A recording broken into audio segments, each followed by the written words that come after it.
Hi, Rina. It's nice to meet you. 안녕하세요. 리나 씨 만나서 반갑습니다. 안녕하세요. 예, Nice to meet you. yeah. 한국어도 굉장히 잘하시고, I mean, your Korean is really excellent. I didn't know, how great your Korean is. We just did an off the record greetings to each other, and I think, I got to know you because the Jeffrey Epstein story. I've been following it since I think 20 like 13, 14 ish. Oh, wow. I think it first came out on InfoWars. Alex Jones talked a lot about it. And that's when a lot of people started focusing on Jeffrey Epstein, and it was considered like a lot of those things were considered like conspiracy theory. Like Pizzagate was considered conspiracy theory. Anything pedophilia related, you couldn't even talk about it that much. But um, the Epstein files has been released, not fully. They say only 2%, right? Um, Uh, I've been hearing different you've been stories hearing from different, different yeah. sources, and also different parts of our government here in the United States. Mm-hmm. The Department of Justice claims that they released half Mm-hmm. of the files, and then I don't know if it was the Southern District of New York or the FBI, but somebody released a statement recently saying that, a few years ago, they experienced, like a hack, and terabytes and terabytes of the Epstein files were stolen and deleted from the servers, which I don't know if that's true. But if someone did steal them, that means that it's even worse than we ever thought it was going to be, because if anyone is compromised in these files and they're no longer in the possession of the US government, that means that someone else is in possession of this. And if there's any blackmail material in there, they're definitely using it. Yeah, But you never know. Like I think they must have backup copies of I bet. all the I bet. files. There's Yeah. no way that they Mm-hmm. didn't back it up. I don't believe that they only Mm-hmm. had one copy and they were Mm-hmm. keeping it in a cloud. Mm-hmm. They have to have it in an external hard drive Yeah. or external servers. Mm-hmm. And what surprised me the most was I just thought that, we all heard about Virginia Giuffre and some of the victims until I didn't know that there was a Korean American victim until I heard your story. And can you tell our audience how you got your background, as a Korean American immigrant, and also how you got to meet Jeffrey Epstein? Sure. Well, I'm an artist, and I went to an art school in New York City. That's probably when I started exploring other cultures more. Up until that point, growing up in the United States, most of my friends were Korean American. My parents, sorry, my parents, all of their friends are only Korean. So I was associating either with the children of their friends or my, schoolmates.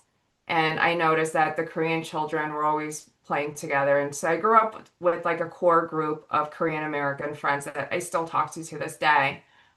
When we applied and eventually, like, my friends and I all went to the magnet schools, by the way. If you grew up in New York City, if, all the Korean parents expect you to go to Stuyvesant, Bronx Science, or like Brooklyn Tech if you don't get into the first two, and then, like, they'll beat you up or something. Mm-hmm.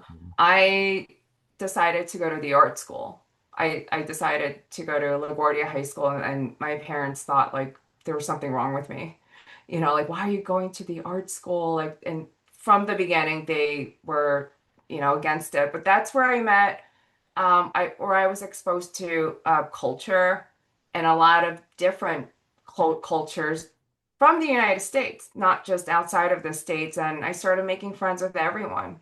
There were black kids, there were white kids, and because we were not relating to each other through our like cultural identities, artists have a tendency to become friends based on how much you like that person's style, You're right. their work, their individuality and uniqueness. It's a very different way Mm-hmm. to of attraction. And so, I pursued art ever since I was, a freshman in high school. Um, I'm Korean American. That's how I identify myself. But I was born in Korea, Mhm. and I spent about 5 years living in Asunción, Paraguay. So I speak several languages. English is my preferred language, but I also speak Korean and Spanish. Mhm. And I don't have an accent Mhm. whatsoever when I speak Mhm. Korean and when I speak in Spanish. So on the phone, Mhm. people think I'm not Asian, right? Or if I No, speak in your Korean, like, 한국어 is very good. Yeah. 감사합니다. And uh, but what I want to say is I don't know if there are other Korean victims of Jeffrey Epstein, but there are other Asians, and I know like for the most part, the public has only seen white girls and maybe it's because of the demographics of the Asian population is not that big in this country. It's very Uh, small. yeah. Like 20 years ago it was 1%. I think it may be closer to 3% now. Hmm. Because now we're, Probably. we're we're past Gen Z. I think there's a new generation. Hmm. Gen Z, are starting to have children, which Hmm. now I'm starting to realize like, wow, I'm getting older, Hmm. right? But Koreans have been here since the 80s, the They say it's 1980s. 7 to 7.7% of the total population. Asians. Oh, Yeah. so it's like a lot I more. just checked. Oh, but that also factors in all the other countries in like, Asia Minor, Asia Major, right? Like that's not just the Eastern Asian or like Southeast Asian, but that includes like Indian people, maybe even like the Middle East. Like sometimes they also are You're right. identified as You're being right. You're Asian. right. Indians too, right? Hmm. Yeah. Hmm. But I mean they are Asian though. Like they Yeah. do. Hmm. Our cultures are actually very similar in Hmm. in some ways, like especially in the way they think family wise. They're very family You're right. centered. You're right. So I ended up meeting Jeffrey Epstein through like a network of friends that I had in New York City after high school. So by then I was college aged. I was like, 18, 19, 20 years Hmm. old, spending a lot of time in New York, going to a lot of events, going to a lot of parties. I just had a lot of energy as Yeah. all teenagers do. Like you have to Hmm. do something. You Yep. can't, I just didn't want to stay home all day. Yeah, of course. Like my parents wanted me to, like, just stay home and study. I'm like, no, I'm going out, you Hmm. know? Hmm. And I was friends with a model or a group of models, and my friend Lisa Phillips Yeah. had met Jeffrey Epstein previously, and that's how I ended up meeting Jeffrey was through her. Hmm. Did you blame Lisa ever uh, to introduce Jeffrey for this? I was just wondering when I read your You story. know, people ask me that question all the time. I don't think I ever blamed her Okay. actually for bringing me there. I may have been, to the best of my knowledge, the first friend that she brought over there, and none of us knew. Like, I don't think Hmm. she knew I at the got it. time And it must have what, been really impressive, right? For him, he has like the largest, most luxurious townhouse in Manhattan, and it must be impressive. And anybody would like to hang out with somebody that affluent, you know. believe it or not, I've been to other townhouses in that zip code, but I was impressed by other art collectors who had better Okay. collections. Okay.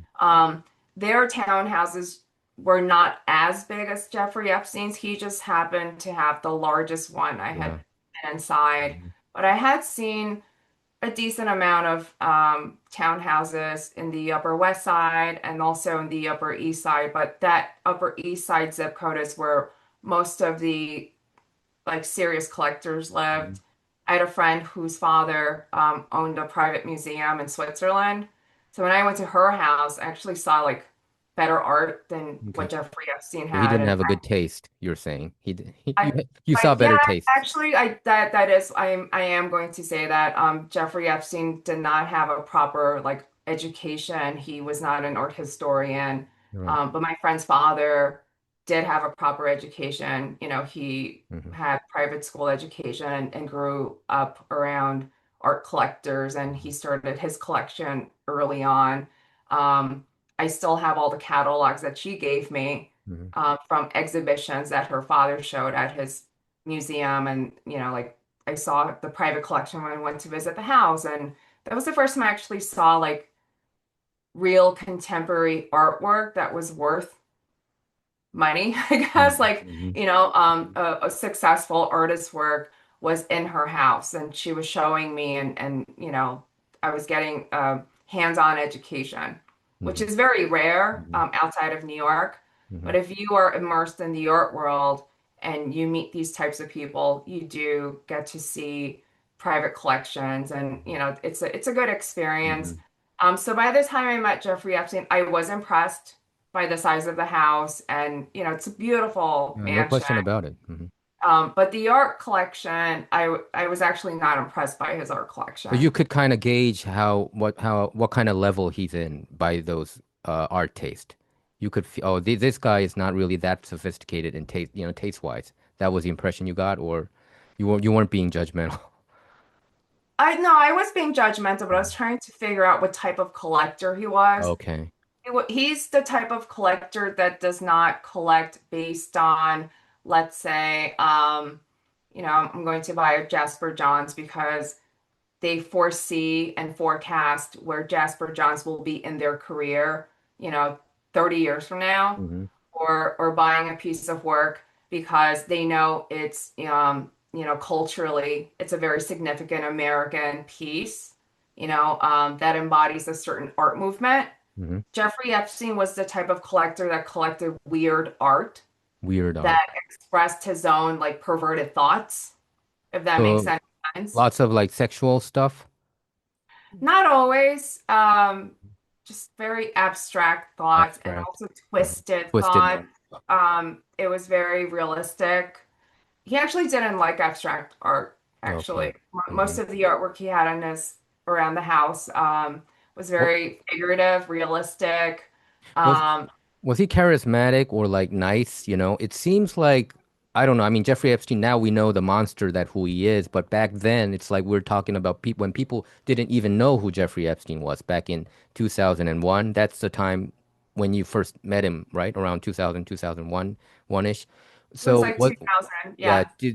did he come off like very like a gentleman, like a very good impression? Because I feel like I've been watching a lot of interviews or documentaries about him, but it seems like he's kind of like a likable guy. Yeah, he was very likable. He was Yeah. very charismatic. He was very intuitive. He was very good at reading people in the Hmm. room. He knew exactly what to say to get you to like him, and Hmm. based on each individual person. Like he was very friendly. Hmm. He wasn't like a mean, Yeah. So you had a like, good impression about him, right? Obviously, that's why people would keep on coming back, well, he and was also a master mind manipulator. He figured out ways to get his victims to go back. If okay. I were to question, like, I don't know if I really want to go back, like, I didn't like what happened, like, this feels weird.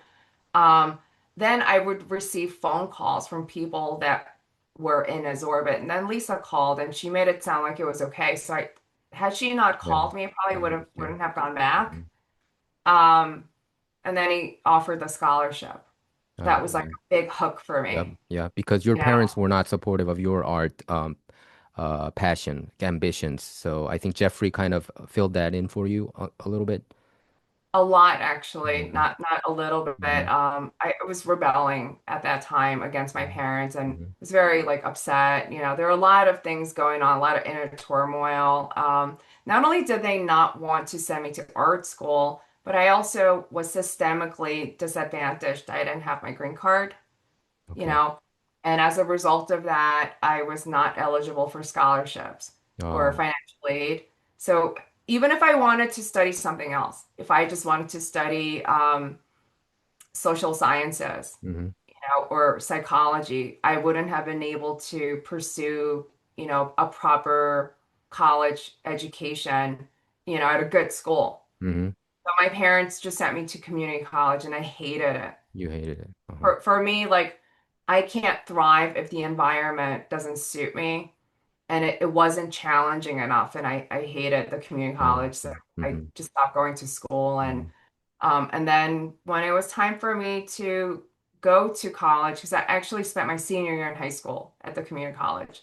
Um, and I heard you say that until I didn't even know that you could do it. Like you can finish your high school diploma in a community college. I didn't know oh that. yeah, like if you pressure your principal enough, they'll send you, you know, and I had a hard time in the suburbs. My parents, when they moved to the suburbs, I stood out a lot. Like I was like the different one at the school. And there were other different kids, Mm-hmm. but they were not from the city. Hmm. And at first everyone was very friendly. I got along with people, and then I started realizing like, well, small town kids are very different than the city kids. Like Yeah, they're all usually different. Yeah. my school was a lot bigger in the city. We Hmm. had Hmm. like 3,000 students in my former school, and Hmm. the school I ended up going to had several hundred students, like less than 500. They gossiped a lot. Everybody, like, like they were all up in your business. I wasn't used to this. I was just used to having my group of friends Yeah. and artists, and um, they were more cordial in the city, let's say, and more mature. And in the suburbs, they're very immature. There's a lot of bullying going on in that school too that I Hmm. witnessed, and a lot of racism. I went Okay. to a So the city mainly side has less racism than the suburbs. my yeah, the school in the city, it was more about like your art sucks. Like you're not talented enough. Mm. There was racism there too because it's the inner city schools, even though it's in a nice neighborhood. But the children, the high school students at LaGuardia came from all five boroughs. So not everyone's going to get along. But the level of racism in the other high school was very different because it was predominantly Irish Catholic, and they had zero tolerance for colored kids. Like the majority of the school and that town at that time, I don't know if they've changed since. We just didn't have a like African American population at Wow. all. It was that Like racist, huh? like Wow. I mean, like I learned this from the bus driver because I used to take the bus from that town to like other towns. Like I didn't have a car, so at 15, 16 years old, Yeah. you have to take the bus in the Hmm. suburbs, and that really sucks because it comes once an hour. In New Yeah. York, It's the not bus like comes every Korea. 10 minutes. Or it's not like Korea or like New York City or any Uh-huh. major city. Hmm. And the bus driver, I guess I don't know why he decided to share this information with me, but I guess maybe because he saw an Asian on the bus, and that's also like very rare. Like it's rare for kids to take that bus to begin with because everyone had a car, like, or their parents drove them around. My parents Right. didn't drive anywhere. They were happy that I was stuck in the suburbs, and they can control me, like, even better than before. They felt safer. Um, but the bus driver explained to me and said, "Do you know why there aren't any black people in Pearl River?" And I was like, "What?" Like, excuse me? Like, we were on this long bus ride. I was going to a town called Nyack at the time, and I said, "No, sir. Like, why are there no black people on Pearl River?" And he's like, "Because they were all chased out." I was like, "What do Mm. you mean?" He goes, "They used to burn crosses on their lawns." Wow. And I was like, that's the type of high school my parents like moved me to from LaGuardia. And for me, like this is beyond culture shock. It's, Mm-hmm. I wasn't going to a normal high school.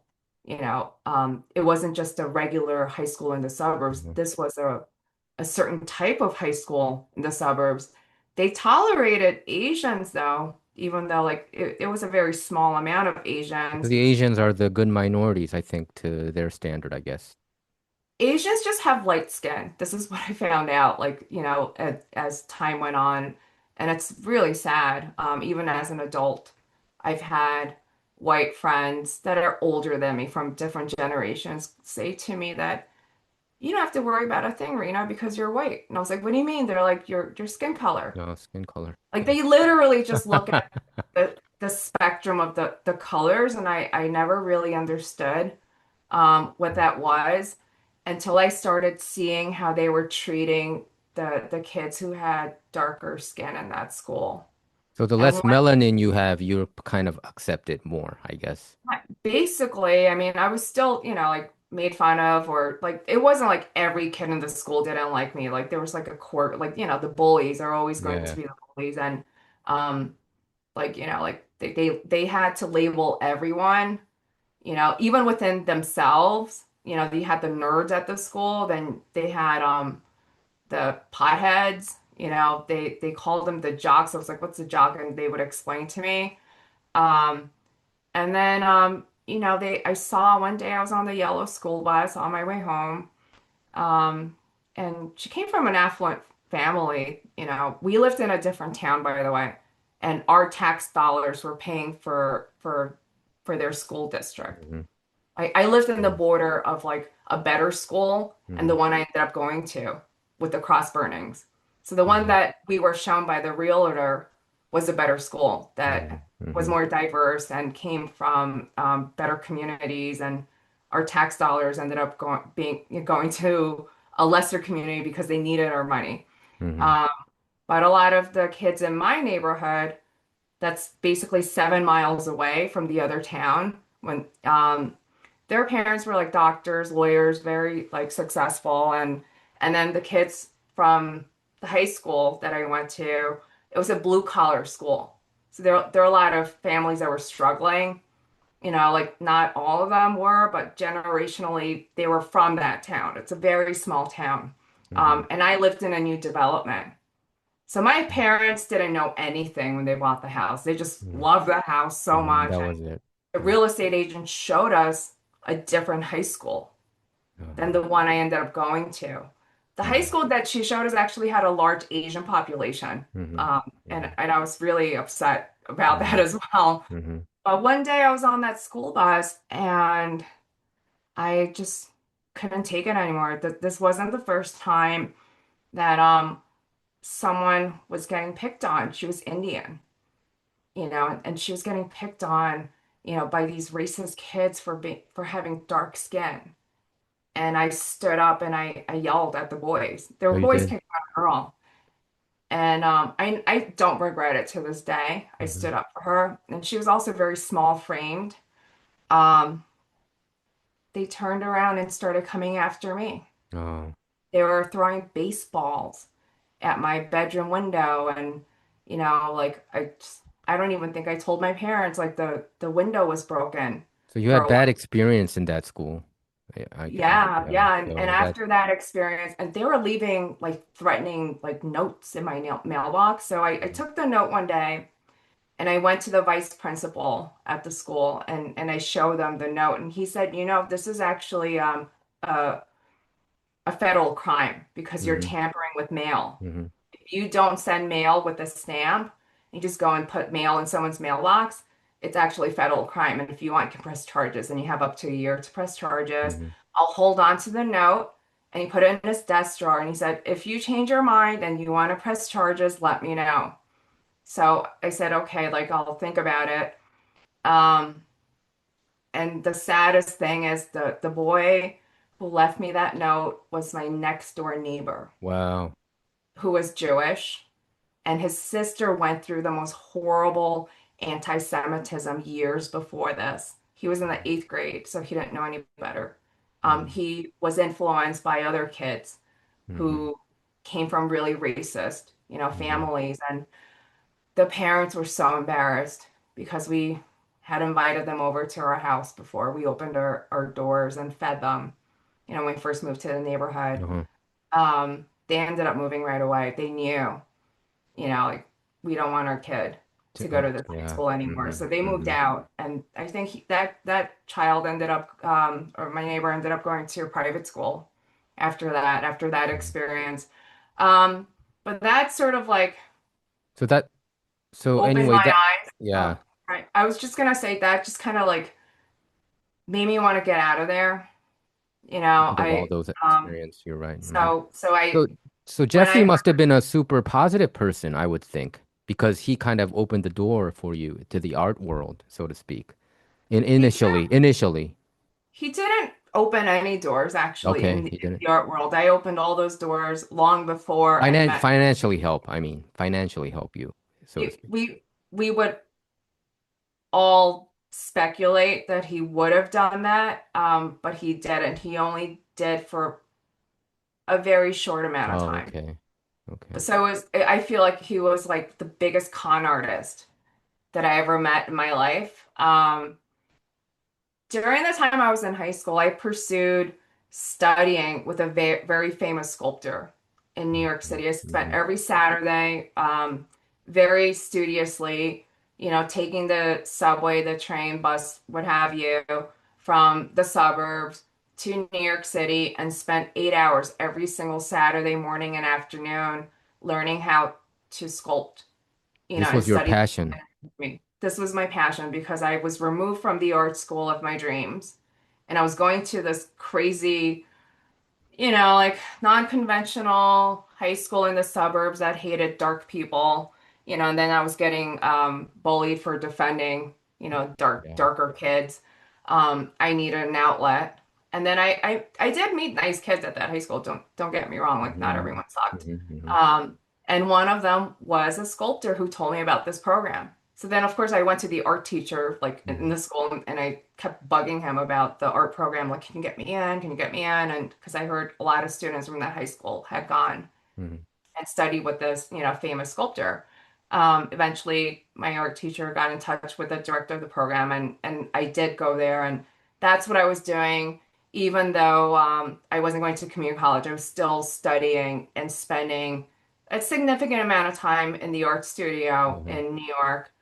So, having had that experience, having met serious art collectors that live near Jeffrey Epstein, I assumed that he was going to be more serious than he ended up being. Mm-hmm.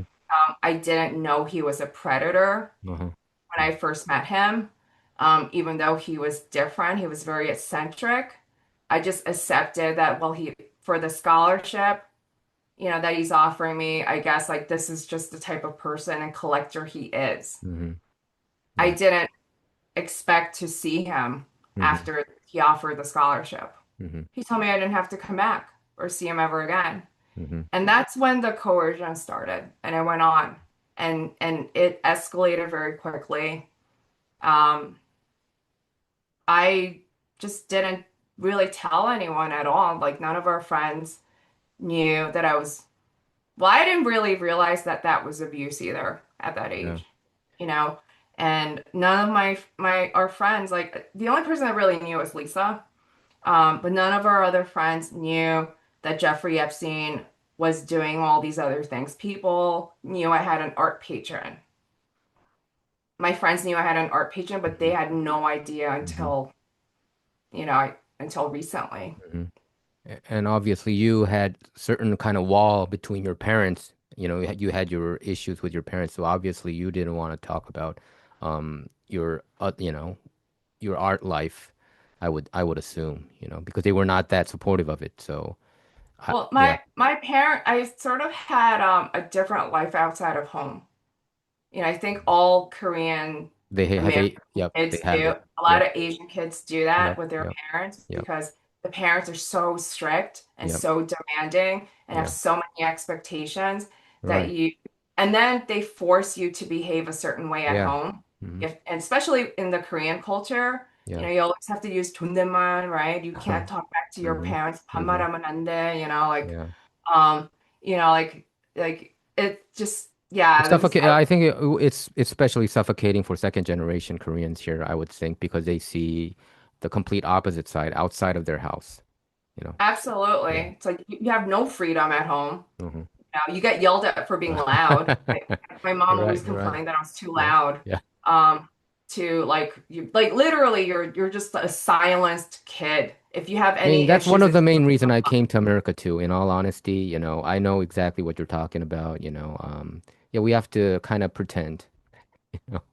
it's called putting on the face. Like Mhm. and the Asians all know what this is. Like, you have to put on a face Yep. for the exterior, then you have a face like or like you let it all out at home, but then you can never show what really goes on in your Mm-hmm. inner household Uh-huh. outside. But your outer personality, and this is just in Korean culture, Now when you take that Korean culture and apply it to another culture, now you're outside of the origin of your culture and you're in a different environment in a different country where you're dealing with another culture and you have to assimilate at the same time. It can be very confusing. Right. So And you were I was already like an adult almost, like 17, 18-ish, 19. So you didn't need to even report to your parents in in all honesty. So, Well, I just stopped reporting actually. I was, like it's not that I didn't need to. I still lived with them. So I so did need to you know, report, but yeah. I didn't tell them what was really happening. So I They was didn't sur know. yeah, I was surprised that Jeffrey Epstein, who's known to be this infamous pedophile, but you were already like 18, 19, so I thought you would be aged out of his interest. You know what I mean? Uh, that's actually a misconception about Jeffrey Epstein. Okay. The reason why there's been such a focus on him being, a child sex predator, and he was. I'm not trying to minimize the Yeah, fact that it's in the it files, was right? Like 10-year that. old, like you have this, single digit numbers too, even coming out, I think. Well, like, let me explain this whole. It's very like it's a spectrum of like predatory behavior that he was engaging in. I think it started when he was very young. Um, he preyed on a lot of teenagers, Yeah. like in the state of Florida, and this is what we've heard mostly for many years since he was first arrested, and it's because it's an actual crime. It is. It's a Yeah. Yeah. crime in the state of Florida. There is no age of consent in Florida. I found out that very recently through my attorneys. They were explaining why, some victims were being treated differently during these lawsuit cases and stuff. However, in New York, he preyed on college age students. So he That's changed depending on the states, huh? he also treated the victims differently. Okay. In New York, they were mainly college age students, and there were also a lot of models and actresses in New York, and probably artists as well. Yeah. But I don't see too many artists coming forward, so I'm Mhm. assuming they're mostly models. Because there's a lot of stuff going on with the modeling Yeah, I agencies. know. I mean, Eventually it's started them. infamous. You're right. Yeah. I mean, Right. even the supermodels, if you look at their life story, they were already preyed upon when they were like hitting 14, 15 years old. So this is like, in a way, it's not completely new news, but I think people just didn't pay really, serious attention to it. I think no, they paid attention. Everyone knew in the industry. I've watched all the old documentaries. I've seen Karen Mulder's documentary, which was very upsetting. She was one of my Yeah. favorite models. Always wondered why she fell off the face of the earth is because she reported She was the one junk. who reported. You're right. You're right. She's the first one that reported him, and they just completely gaslighted her and cut her off from the industry.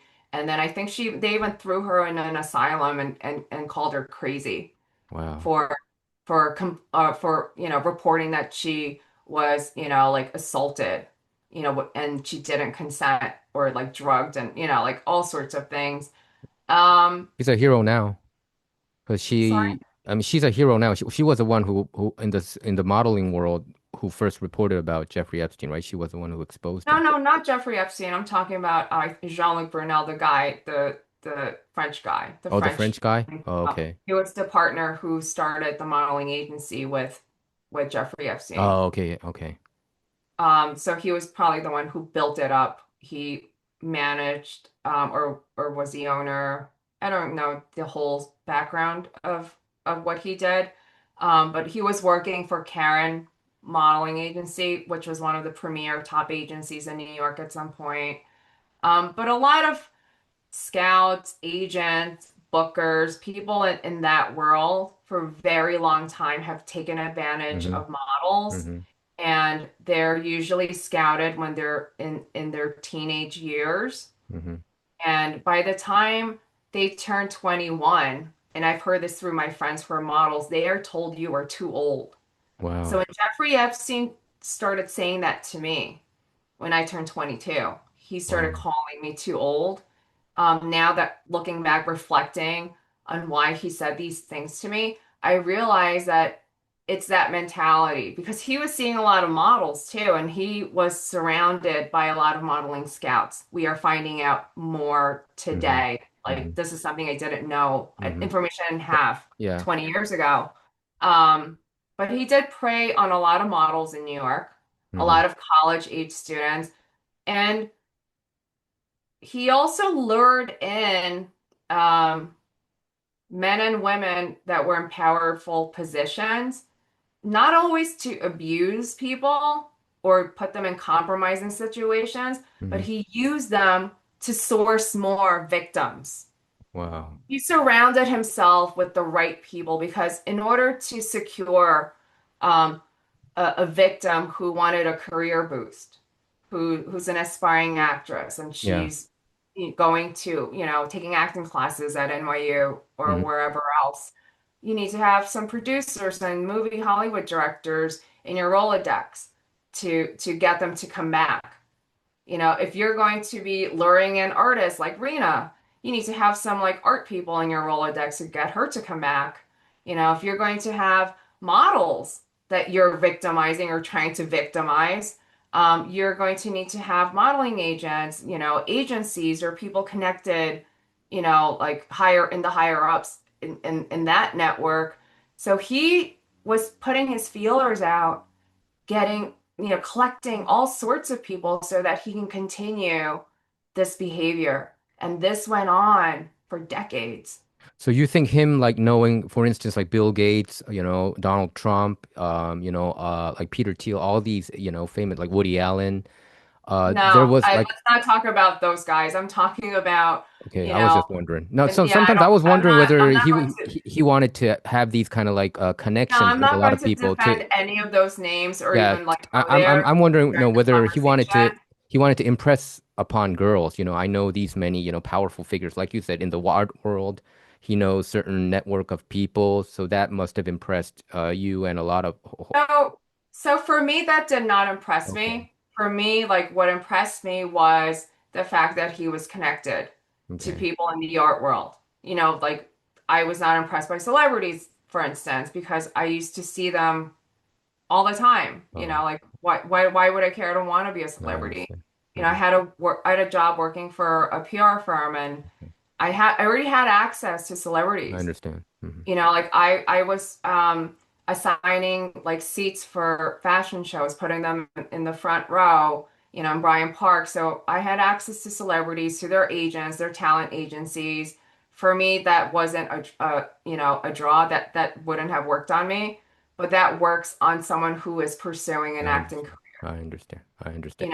So you're naming some of these alleged co-conspirators. I'm not Yeah, gonna no, I was just comment mentioning that. on Yeah. any of them. But if you want to talk about, like having supermodels in that phone book, for instance, like there are several supermodels whose names and numbers are in there.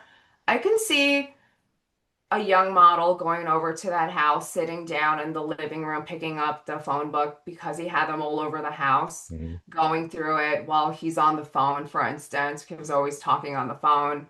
I'm sure I'm not the only person that picked up the phone book.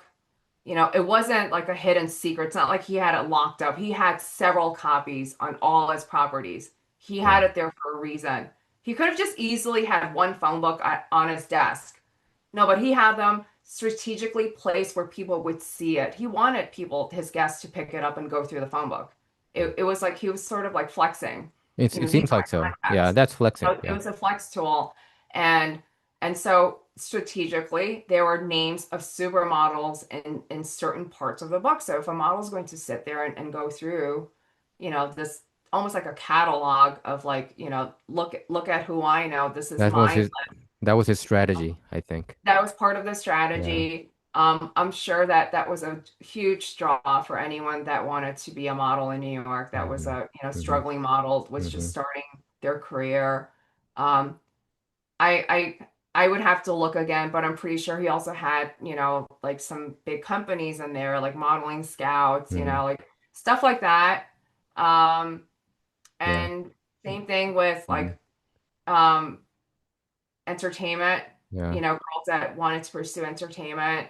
I think there was a magician, a famous magician in there. Like if there was anyone that wanted to pursue a career in magic, which they're probably And David Copperfield? I no, I think it's the other guy.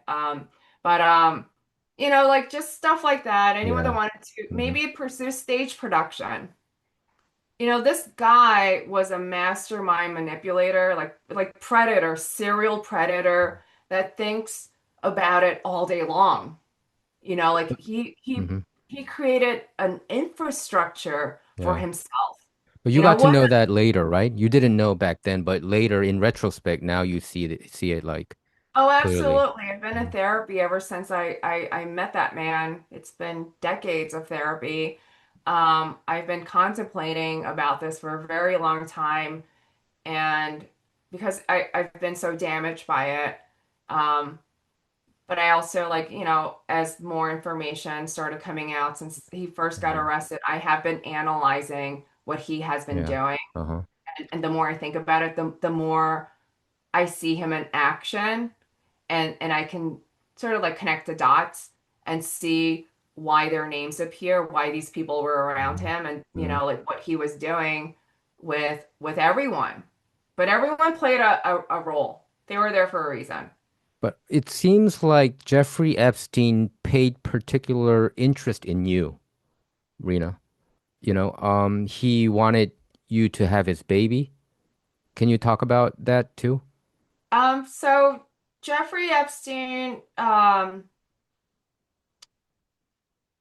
Is that saw, correct? Is that correct, that assessment that he paid particular interest in you more than others a little bit? well, I don't know if it's more than others, but it is true that he kept talking about having a baby.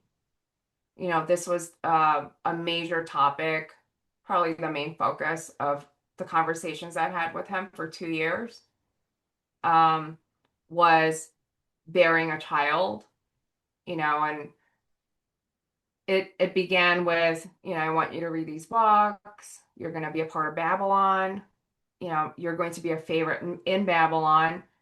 And He just says that, huh? Babylon, huh? That kind of word. He just says it. he used the word Babylon. He said, "You're going to be a part of Babylon." I'm sitting there like just shaking my head, like not knowing what Babylon was at that time. I And didn't by know. this point, he already kind of had certain relationship with you, or like, was This he was kind of like, no, not really. This was in the beginning. This was on day number 3. wow? And he just Day, wanted you to have his baby, huh? Have team number three. Well, I don't know if it's like having his baby. He gave me the books and said, "You're going to be a favorite. You're going to be a part of Babylon, and here are some books about the harem that I want you to read." And so I went home and I studied the books. Um, but from going forward, he slowly started indoctrinating this ideology of carrying a child. He didn't say it right away up front. He brought it up like it was a idea. This is just what Babylon is. This is what a harem is. This is what goes on. Like we would just talk about the harem constantly, Yeah, can you kind of all explain to the our time. audience what a harem is just a little bit? So harem, like, well, Korea had a harem. Korea, like, No. Joseon Mm-hmm. Dynasty and Mm-hmm. all the other dynasties, and also imperial, Ming Dynasty, and in the Middle Eastern Yeah. countries, you have an emperor, you have like a Wang king, right? Yeah. And I think the Wang, like, sounds very similar in Chinese as well. And he has multiple Multiple queens. You wives. have the Chungjeon Mama, Yeah. right? And then you have all the pins, right? Uh-huh. Or you have And the pop. Suok Yeah. Mama, and Mhm. like, and then you Yeah. have the palace, the Mm. right, and in the palace, um, all the all it's only women, females, unless you are a guard at the palace or you're an envoy, a visitor. But every palace worker is a female, and they're servants, and they're owned by the king. That's a harem. So, And a and they lot of all concubines too. so it all depends on the Okay. sultan. So he viewed himself as a sultan. He didn't Okay. call himself a king. He referred to himself as the sultan in the third person, but I knew he was talking about himself. Like I started noticing all the things that were going on. Um and And you thought he Um, was joking, or you thought that he was being serious when he talked about this sultan and harem? I just thought that it was an ideology. I didn't realize how serious he was about this, how he, how grandiose this idea eventually grew into. But, to put it into context, you asked me what a harem is. They existed Mhm. throughout history. Mm. Egypt had harems. They're actually called like, it's called the Valley of the Harem of Queens, or like you can do some I research. I get the I picture. did I a get the deep picture. Yep. Mm, dive. yeah. The a I knew, lot but of I think my audience probably might not know the oh, term harem. okay. So yeah. So the Ming Dynasty, like some of the emperors, like in the different dynasties in China, because a lot of non-Asian people don't understand that China before the 20th century consisted of many different kingdoms Yeah. that they centralized, like the EU. But those different like races, there are over 70 races in China. They all still identify to their original like kingdom, like their Hmm. race. You have the like I don't know, like the Szechuan like area region, like they have a special name for them, like, and mainland China is very different. And then you have like what used to, I don't know what they call themselves, but Taiwan is another kingdom. Um, Singapore was Hmm. actually um, it's now dominated by Chinese migrants, but Yeah. indigenous people were actually not Chinese, but that's also like another area. I don't know, like the Harem. whole So history of that continent is very complicated, but I just know a lot because my father explained to me that our okay. great ancestor Hmm.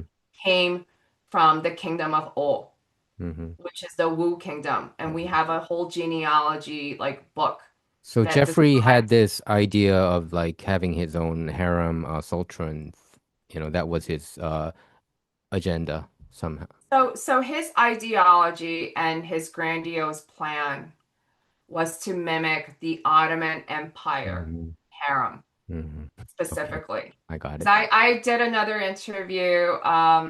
interview about a month ago, and I started talking about the harem, and you know, some people in the comments were like saying all sorts of things, saying she's talking about The one with Turkey the one with harem. Mario, right? Yeah, as if like, that's the only place that it ever. I'm like, no, like we were talking about Jeffrey Epstein. So to put it into context, for this interview, I am bringing up the fact that maybe your viewers a lot of them may be Asian American. Yeah, Um, they would understand that in the Eastern Asian, part of the Asian continent, it historically harems existed. yeah, yeah. There was It an did. It emperor. definitely did. He had Yeah, he had a harem, and long after, the royal imperial dynasties were broken up, the wealthy aristocratic class had concubines, where they would have multiple yep, women. yeah, They may have been married to like the first wife, yeah. who It was a basically like norm. It was a controlled. norm even in Korean history. Yeah, it was a Yeah, norm. no, no, absolutely. So I'm explaining what the mentality is here. And this is the type of mentality that he had when I Mhm. met him. And he slowly indoctrinated me. He was manipulating me. And he wanted me to give birth to a son. He wanted a child What from was like. what was your reaction when he asked you to bear his child? I didn't really react. I was like, I'm thinking, I don't think so. But like I didn't say anything, like my reaction was, why would I want to do that to myself um when I'm not into polygamous relationships? Like for me, I had a lot of trust issues. I So I, mean, I didn't take what was happening between me and this he older man must be a that super seriously. confident guy to talk to you about having my baby, after like third day or something to even blurt that out. It's not in the norm. I made a lot of sculptures and artwork of beautiful babies, children, and Oh, mothers, okay. and angels. So he saw a candidate in me because I love children. I always loved kids, and I wanted to have kids, just not with him.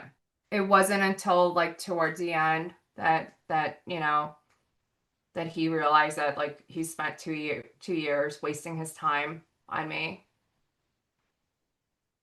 I and I got understand. punished for it.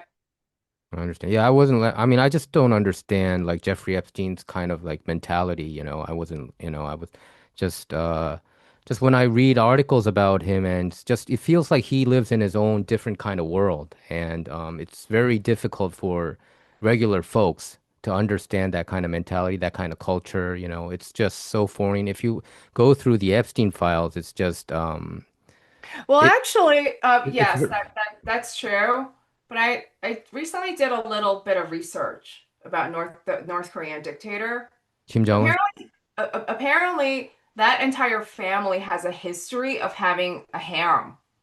Do you know about this? That Do is a you harem. You're right. It do is. you know? Kim You Jong-un know, is a yeah. I mean, North Korean leaders do have a harem. Yep. right? So it's very like this is what Kipumjo. You're talking about Kipumjo, right? I don't know what they're called, but like Hmm. dictators Yeah. apparently have harems. They Yeah. consider themselves to be like these sultan-like characters where Hmm. they're very predatory. It's their way or the highway or you die. Yeah. They won't blink twice before murdering someone or executing them, and all their Hmm. little like military like peons will clap their hands and enjoy and saying that person deserved it for disobeying or for talking or for saying I'm not going to do that, committing the crime of like standing up for themselves, like something like that. And I forget what they were called in the North Korean documentaries that I watched recently, but they are scouted out. These teenagers Yeah. are Yeah. scouted out from the time that they're children in North Korea, and they're examined medically to make sure that they will be the right fit. They measure their weight. They look at their teeth, and I'm so disgusted that this actually does go on outside of the Epstein network and the Epstein case. Like they're doing this in North Korea. That is called Kipumjo. Yes, you're right. That is. I think that is the perfect explanation to how our audience can understand what harem is. That's a Yeah. perfect And example. I've Yeah. watched a lot of defector videos and like it's very upsetting, Right. that that this is not consent, and It's in the Korean peninsula, historically, they've had serious issues with misogyny. So the yeah. reason why someone like Jeffrey Epstein was, you know, capable of preying on me and I became such easy prey is because I was really conditioned Hmm. to being treated this way You're by right. men. You're He right. already knew the minute he found out I was Korean. He knew what he knew. He knew he would get away with it. He knew what he would get away with. And the way women are treated in North Korea or South Korea today, it's still a struggle. I still see it every day, even here amongst Korean American women. I see it more in South Korea. But they're also starting to speak. There's a Me Too movement going on over there too. But they also have a huge they have a lot of issues. I've studied human trafficking issues in the Korean Peninsula for over a decade. I visited, I walked through the streets at night. That's something that I did. I did want to see if it existed, if it was real, and it is real. They have red light districts all over South Korea. Um, Something that a lot of people feel uncomfortable talking about during the daytime, but when you see them out at night, everyone knows it's there. Like I was staying at a hotel.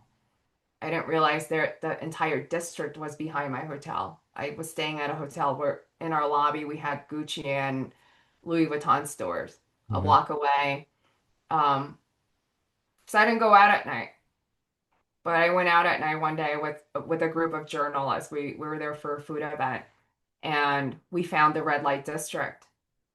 And I was stunned to see how young these girls were. I've watched a lot of those videos and documentaries on Hmm. YouTube. Hmm. There are a lot of ministers in Korea, like the good ones. Not like the weird leaders, Hmm. like the cult leaders, but Hmm. the really good pastors that are are asking for help from Korean Americans because they want to expose this. They want to end this. And this is beyond misogyny. It's like it's an entire network that exists in South Korea. And then there's the colonial history of what happened to the comfort women. And for Yeah. me, um, I'm able to really connect to that Hmm. because of what happened to me with this Jeffrey Epstein case. Yeah. I can walk in their shoes. I understand. And I create my artwork right now. Sorry if I if I get a little emotional. I'm really trying to hold it back, because otherwise, like, I'll be a mess and I'll start slurring my words. But it's something that I've always wanted to, I guess, it's a story I've always wanted to tell since I was very young. Before I met Jeffrey Epstein, when I first heard about the comfort women, and um, it breaks my heart Yeah. to see that I think there's only six left that are alive, Very few left. Yeah. Very very few. few, and all they want is validation that they suffered, that they were victimized. It's very important for a victim to get that validation, and they to this day they're being denied. For them, a validation is an official government state issued apology, not compensation. They never ask for the money. Hmm.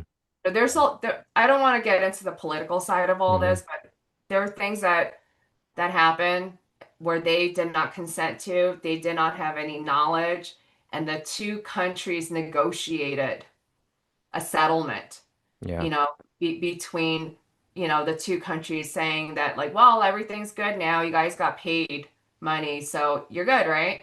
No, that's not enough. The Hmm. damage, they spent like their entire lives with You're this right. trauma and pain, but they represent the six lasting survivors represent 200,000 mothers and daughters. Hmm. They were mothers and daughters. I need to say that over and over again, that they were not just women. They're not comfort women. They were mothers and daughters who were kidnapped and Hmm. forced into the sex trade. I think now there's five alive. I just researched the comfort So woman. Yeah. I recently made some artwork where I depict myself as a comfort girl.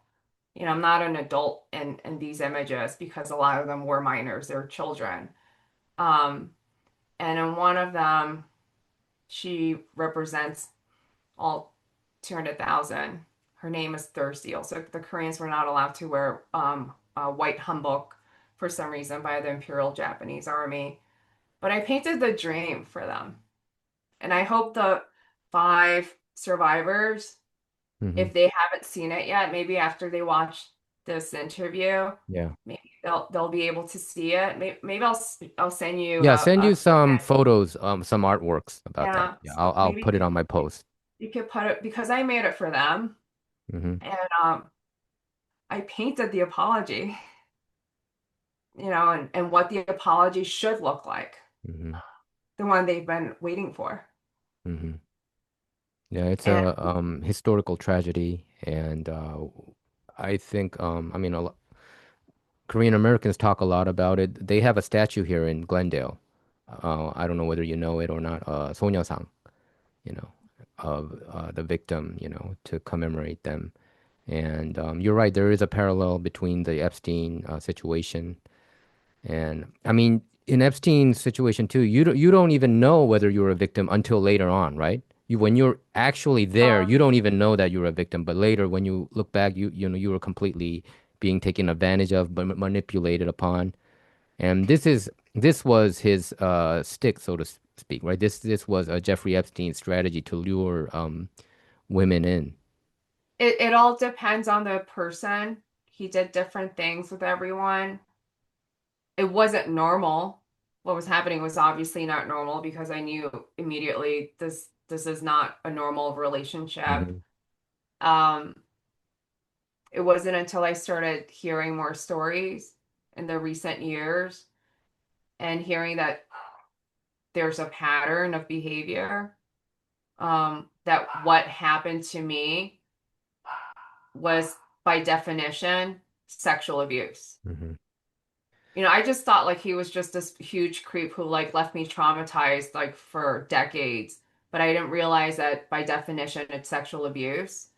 But because I was, 20, 21 at the time, it wasn't technically a crime unless it was a forceful act, even though one of the acts that he committed on me was, but I never reported him to the police. Well, I didn't have a green card. My dad scared the crap out of me and said, don't ever go to the police or file a police report because we don't have our green cards. We'll get deported.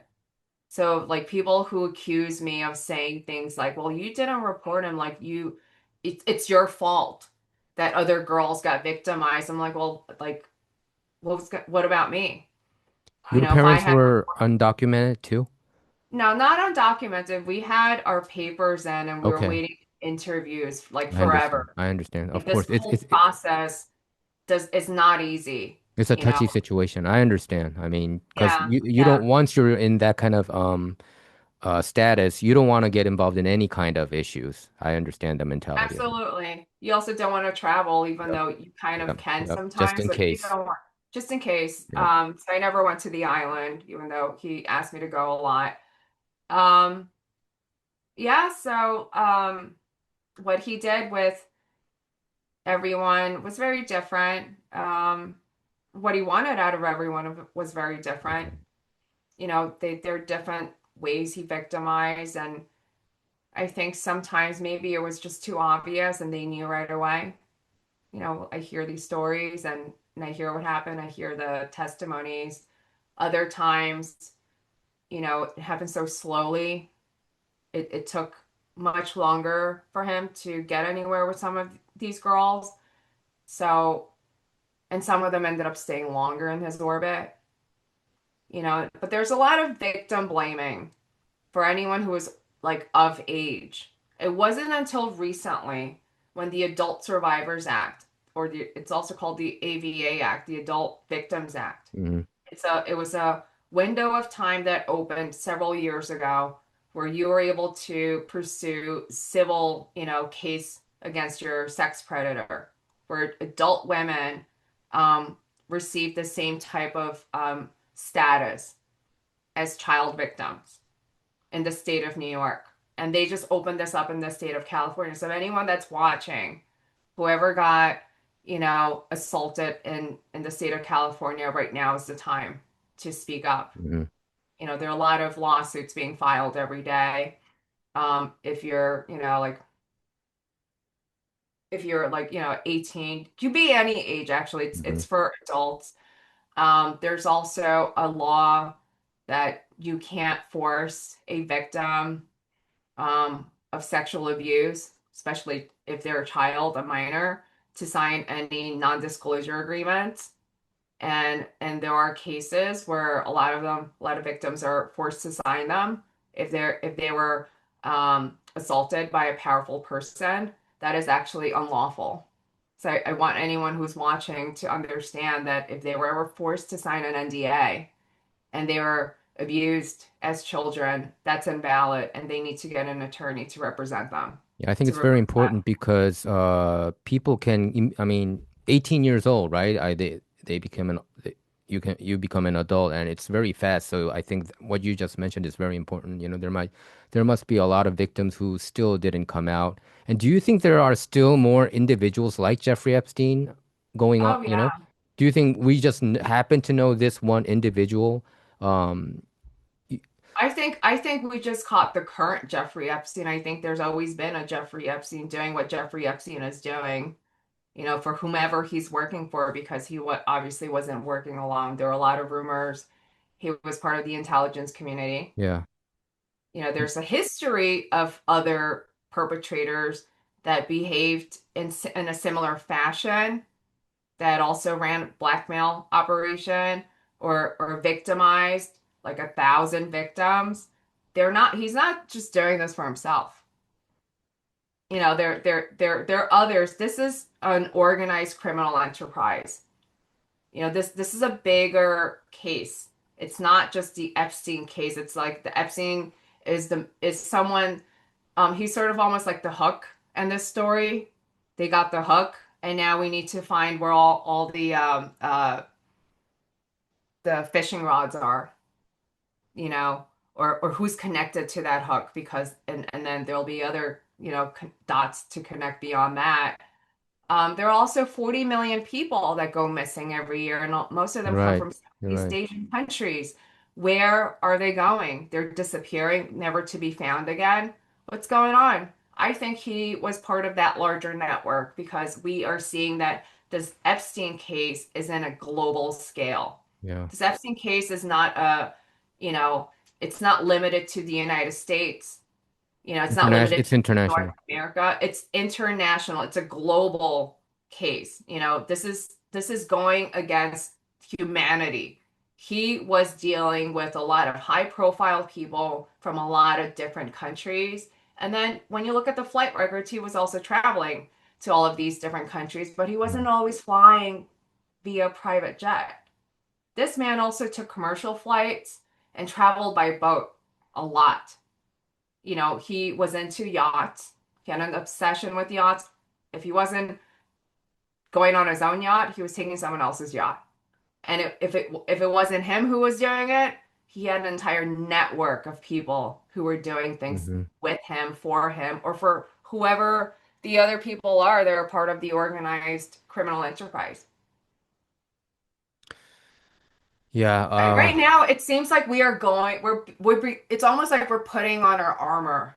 We're about to go to war, but we need to find the enemy first. That's what it feels like. Anyone who wants to end this type of behavior, this horrid, you know, um, you know, uh, inhumane acts that have been taking place, that are still going on, we need to find who the enemy is or who the enemies are, and we need to start gearing up and going after them. So going back to the Epstein files, everyone's like, release all the files. Yes, release all the files and unredact the names of the co-conspirators, like so that but we but can they're not figure unredact. out. But they're redacting like the perpetrators, right? If you look at the mail, I mean the list, the emails. They, I mean, it's just unbelievable the things that they talk about, like killing people. I permit you to kill this individual or whatever, I mean, they redacted the sender. You know what Right. I mean? It's Yeah. I've seen those emails. I haven't gone through all the files, but Yeah. I'll wait until people like you or other, people that make videos will compile and do the research, because it's just too overwhelming if I jumped into it, and I may get traumatized if I run into the wrong did files. uh-huh.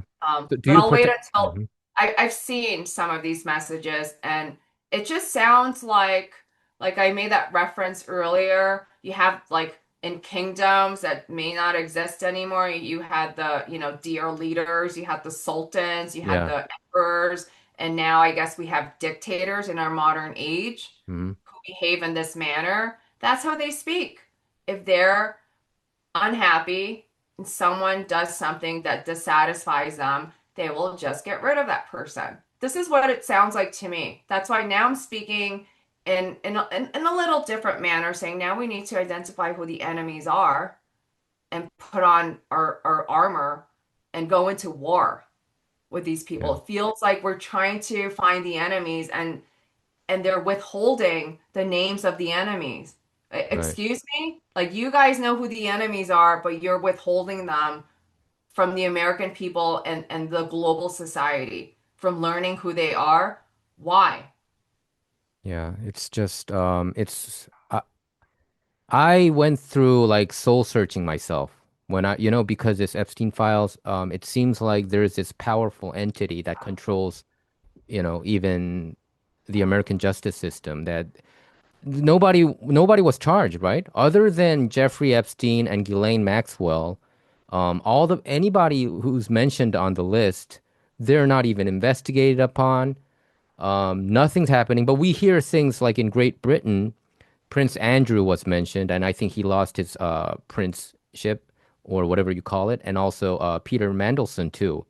he lost his position. He was ambassador of UK to United States, and I think he's out. So it seems like there's no consequence in the United States, that there's some kind of that these individuals have like they're above the law. That's the impression I get. That I this is a reality. Yeah, so I think it's a mixture. It's like all of the above, and I also think there are a lot of people that are maybe they're compromised if they're not releasing the files. But why won't they give us an answer? Maybe they can't. I don't know. I'm not them, but it doesn't make sense that they Doesn't are make not sense. It giving doesn't us make the sense. names of who the enemies are. And when I put it in those terms, yeah, it kind of looks like we are being betrayed by our own government right now.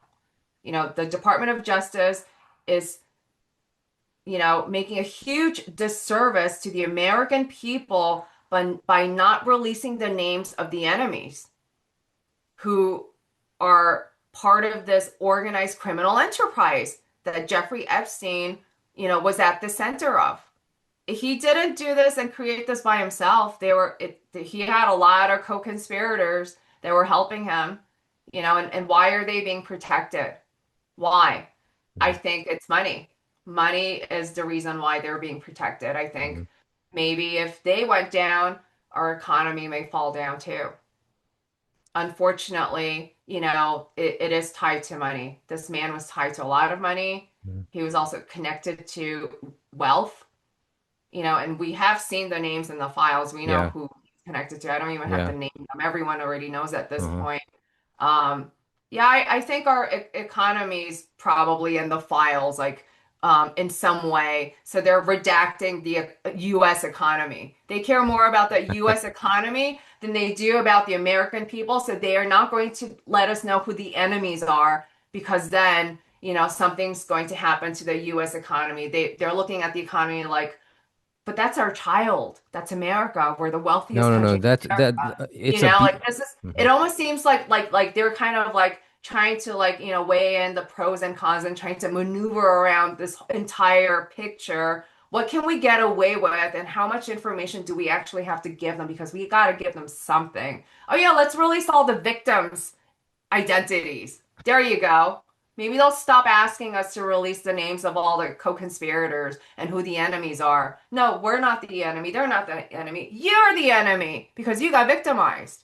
And it's easy to pick on a victim who doesn't have billions of dollars because yeah, they don't have billions of dollars.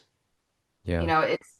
It's very easy. They were already victimized and abusers know how to deal with victims. They I just victimize mean, them again. It's very traumatizing, but no.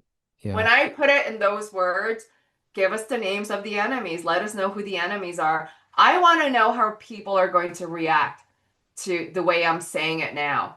Not like just saying like let Mhm. us know who the co-conspirators are. I'm like, no, let us know the names of the enemies. Let's identify who the enemies are. Like I am demanding to know who the enemies are Yeah. that are being protected. I mean, I covered politics, since I would say 2002. As a Okay. reporter, I was a journalist, journalist for Korea Daily, and then I was you know, a news director for Radio Korea. So, but Oh, I didn't know that. yeah, Oh, I I was. thought you just had a podcast channel. No, no, no, Maybe no, no. So, like okay. so I'm a journalist who uses YouTube. Yeah. Oh, I see. Okay. Yeah, yeah. So I started my YouTube channel actually when I was at Korea Daily. So when I was a newspaper reporter, I cover local news, local politics, state politics, national politics. I started a YouTube channel there, and that's where I garnered enough support so that now I can do my individual journalism. Because as you may already know, so I worked in the legacy media. But if you're working in the legacy media, you can't talk about this. I can't even talk about these kind of issues. You understand? So that's why I Right. decided to be an independent journalist. And, it's not about left or right. I feel like what's important is what's right or wrong. And I realized when I was working in the legacy media, the mainstream media, that you just can cover certain topics. You cannot go neck deep. You can go knee deep, but you are not allowed to go Right. neck deep. And I don't want that. I want to go all the way, you know. That's why I respect Julian Assange, you know, from WikiLeaks, you know, the founder of WikiLeaks, and I think we should tell everything, you know, we should expose everything, you know, all the people who the perpetrators, you know, I think people have been waiting for this. You know, when we thought that the Trump admin was serious when they kind of showed intention that they would reveal everything, right? You know, but then I think something happened. They got phone calls. I mean, we know the names. It's kind of even scary to mention the names that you talked about, Well, right? I have my theories, but I'm going to wait until I meet him in person to confront him. Or But are you meeting somebody? well, no, I want to meet someone, and I have put a message out there before. I've asked Elon Musk to get in touch with me. I want to have a private conversation with Yeah, him, you did that, right? you know. Did Elon respond? Can I I ask? haven't heard from him yet, but he knows who I am because we subpoenaed Twitter Oh, okay. continuously nonstop for a year until Hmm. they finally just, they agreed because the judge put a court order in that they have to provide me with my suspended account, like archive tweets because you Hmm. can't see the tweets anymore. So they Yeah. finally released that information and gave me a copy, like it was a zip file. I downloaded it, shared it, with the court. So he definitely knows about the lawsuit that was pending, that's still pending. He knows my name. It's been out there. Anyone who has had visibility that has been outspoken about what Jeffrey Epstein did, I know they all read about us. He knows. Plus, like he received a subpoena at Twitter and Yeah. he fought it for a year I until mean, I finally he was forced to give it to me. But I asked him to, reach out to me because I have a special ask. He volunteered to help he the did, Epstein right? Didn't he set up a victim. fund? He didn't set up anything Oh, he actually, didn't. but Okay.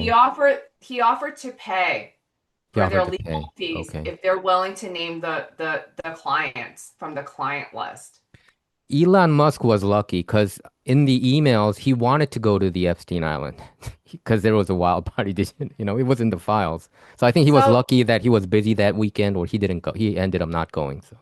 So I read all the emails. I'm not gonna judge Elon. okay. I know you're listening. You probably watch all my stuff because you're probably like wondering if I'm gonna talk about you. He doesn't like it when people talk about him. So I want to have a private conversation with him because yeah, I want to kind of, there is that one aspect he did offer to provide legal services or pay for legal services for the victims who are, willing to name the clients. But I would need to have a conversation with him before giving him Okay. or anyone that works for him any access to any of these victims or even names of some of these clients that, alleged clients, because I personally was not trafficked, but, like I've heard some names. Um, that's number one. Then number two, I want to pick his brain a little bit about some things he may have seen when he was spending some time in Washington. Yeah. We know that there are a lot of files that are missing. Kind of want to get into the technical aspect of this. And then also identifying who the enemies are. I know we have a Department of War now. Great. Let's use that department and identify who these enemies are. And it's not they're here. Like we have to document. I think they're already there. It's like why don't we have access to this information? If it's tied to the economy, then we have to figure out a good resolution to, protect the economy while identifying who the enemies are and prosecuting them. I mean, tied to Like the econ. I'm trying to be very diplomatic I know. about and approach it in a very like diplomatic way because like it's you get a lot more done with honey than you do with like like I don't even know what to call it like I don't know name like a food substance that everyone hates. Food substance that everyone hates. I, I don't, I don't know. What spinach? I don't know. No, no, I do eat people spinach. that love Yeah. spinach, yeah. I do love spinach. I don't It's know. I mean, I it's can't. not a You're the food fireball. expert, It's so not a surprise fireball. Like it's not a whatever scrotium. Like like I'm not giving you a bag of ghost peppers telling you they're M&Ms. th this is like it's like honey. Honey, you go a lot further with honey than you would with a bag of ghost peppers. Ghost peppers are like the second hottest Uh-huh. peppers in the world, Oh, and is it? Okay. I wouldn't recommend like taking one and just like popping it in your mouth like it's like a piece of candy because like you will be in pain for Mhm. hours. Oh, is it? Okay. Yeah. In the Epstein files, Korea is mentioned a lot, Rena. South Korea, Korea, and it seems like some of the emails give me goosebumps. It's like, one of the content was, hey, let's try to eat different kind of dog. So I was wondering whether they're really actually meaning a dog, or, like beef jerky has been mentioned in the email. So people were wondering whether that means human meat. And also there was another email that talks about um, an orphanage in Korea called Haneurdang. And Sunni, Woody Allen's wife, Sunni was one of the senders and recipients of that email exchange too. And a lot of people in Korea was also worried that these orphans, because I don't know whether you know about it, Rina, but South Korea is the number one baby exporter in the world for like I didn't decades. know they were number one. I did my They were research. for the. Mhm. I was, like paying attention to the statistics. Are they number one now? Not now, I think, but for decades they were. I think Okay, that not on the I recent. was aware. I do know that the cost for a Korean baby is the highest for Is it? some reason. I don't Wow. know why, but Uh-huh. the last time I checked was a very long time ago. It was years ago. Um, it costs $55,000 to adopt a Korean baby. Wow. And because there are a lot of brokers that profit, it's From a this. for-profit human form of human trafficking. Uh-huh. Yeah, Um, so it was mentioned in the Epstein files, and it was Sunyi, obviously it seems like Sunyi and Sunyi is a very close friend. I don't know whether you knew her when you were there, but obviously, from the emails, I think that she's one of his close allies, or I don't know. I wouldn't say that she's an accomplice, but this email kind of hit me in a very creepy way. Why are you talking about orphanage? Why are I mean, are you trying to bring these babies? What are you going to do with them? um, I did a whole series of artwork, and you can see some of the sculptures, but I haven't shown the paintings yet. Hmm. I'm not finished with the majority of the paintings, but I did an entire collection dedicated to Sunyi. They're portraits of Sunyi at different stages in her life. And the title of this collection is called Free Sunyi. Free Sunyi. So you think she's kind of trapped in Woody Allen world? It's a very odd story with that family, she was pretty much his daughter, right? Sunyi does not have her own identity. She does not know how to identify herself. I believe from what I see, she's been conditioned and identities have been pushed onto her and projected onto her. And she lost touch with her cultural heritage because she was abandoned as a child. And it's Yeah. really sad that as an orphan. Hmm. So there's a lot of trauma there. Her life began very traumatically. She doesn't even know how old she was, doesn't even know her birth date. I did a lot of research before I started this collection or Hmm. during while I was creating this collection. Hmm. And I found a lot of beauty in her while I made these portraits of her. There was one sculpture I made that my father was doing something in my basement, and I think he like broke it. Oh, He really? goes, "I'll kill you." Like, where's that sculpture, Dad? Like the celadon, like ladies, like the mugunghwa, like flower sculpture. He's like, 무궁화. "Oh." He's like, "I didn't see it." I was like, "I have a picture of it. Like, you touched it." And he's like, "Oh, maybe like it's in the bag somewhere." Anyway, like it's gone now, but I could recreate it. I made a portrait of her in the series at some point where she blooms. inside a mugunghwa flower. And that was like me sending her a message, letting her know that Korea is will always be your home, Yeah. no matter what. And I'm waiting for her to bloom. And the movement was the national flower. And it's such a beautiful song. And there's so much depth behind all of this. I see her for the beautiful person, that she is. Um, I also see her trauma and I see the identity issues. And I just want to let her know that Korea will always be her home. And the Korean people, the Korean government, they care about their orphans.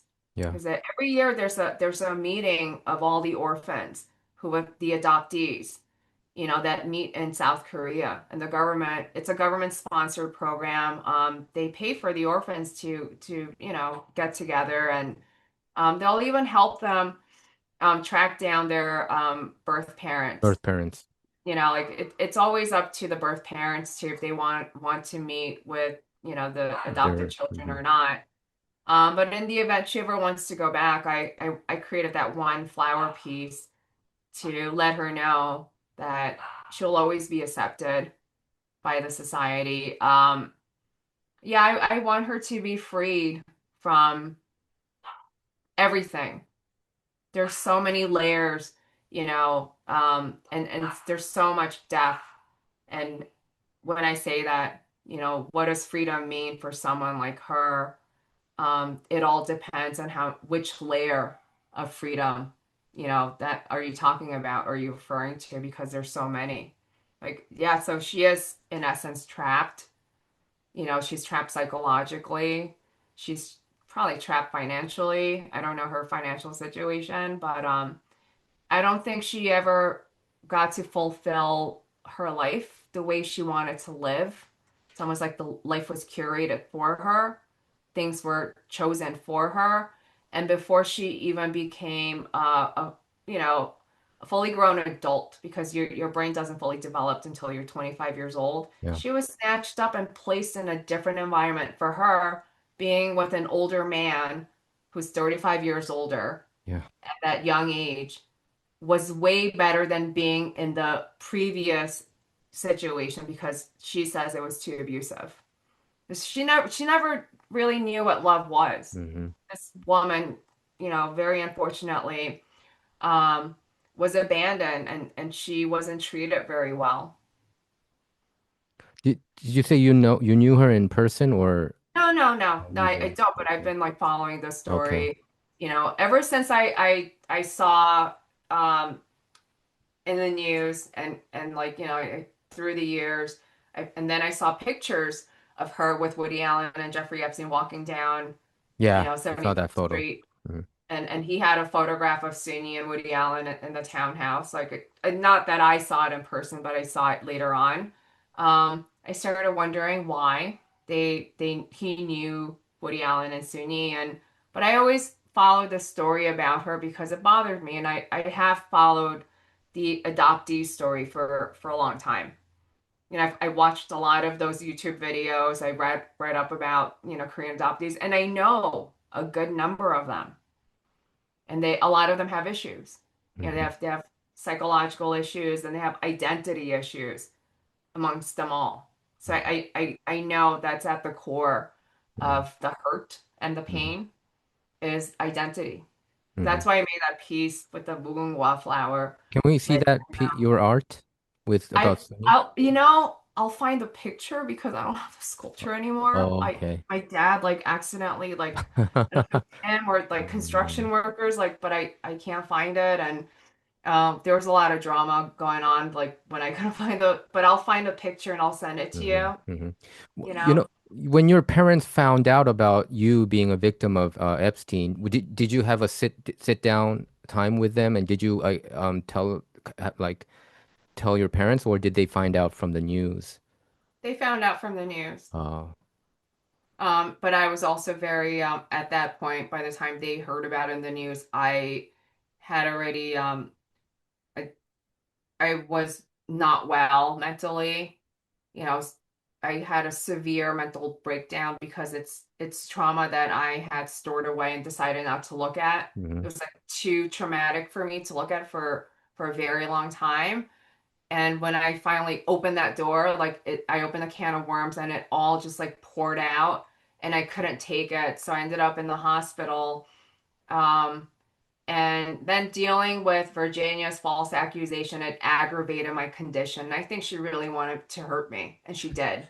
That's My condition got worse and worse, and like I was non-functional for years. And no, I'm not going to defend someone who not only preyed on me, but she bullied me to and that's silence. and you went through trauma because another trauma because of Virginia Roberts, right? Yeah, So absolutely. this is another twist to this whole Epstein saga, between the victims, you, and also another victim, Virginia Roberts, Virginia Giuffre. You clashed with her because she accused that uh, of you, and you told her you were you sued her, I think, right? You sued her Okay, first let me because just she make was it writing. very, let's Yeah, make it very clear. I'll make it very short because I don't think you know the whole story. Most yeah. people that are watching this do not know. She used me as a scapegoat. Hmm. Somewhere along the way, her team, because I don't think this was her own idea, Okay. decided that they needed to clean up her image. And this is what publicists do in PR when they have a client that, isn't like doesn't have the perfect image. Okay. And they're going to have a media presence. So to prepare them for that media presence, they need to clean up their client's image. You see this a lot in like defense cases, in like, legal cases, right? With criminal defense attorneys and clients that they represent. She traveled to Thailand and she even admitted this, like it's an open information. She traveled to Thailand to sex traffic a child to Wow. bring back for Jeffrey Epstein to molest. So she became an accomplice. So that in itself, the intent to go to the country of Thailand to buy a child as merchandise and traffic them for the intention of sexual exploitation is a major crime. It's an international crime. So, in order to evade prosecution and paint this perfect victim image of herself, she decided to pick on the only Asian that she could find or that she met during her time that she spent with Jeffrey Epstein and Ghislaine Maxwell in that orbit. And she thought of Rina. Well, Rina would be the perfect person that you can, write this false allegation about because then it villainizes Asian people.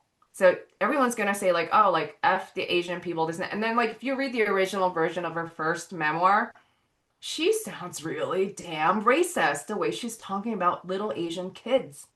And It's she's evil. I disgusting. mean, this is evil. If It's she fabricated absolutely this whole evil. thing. It's absolutely evil, but even to go there with the intention, whether she did it or not, like she claims she did it, but with the intention to child sex traffic a little Asian kid who doesn't speak English to bring back for Jeffrey Epstein to sexually exploit, like that in itself is the job of a pro.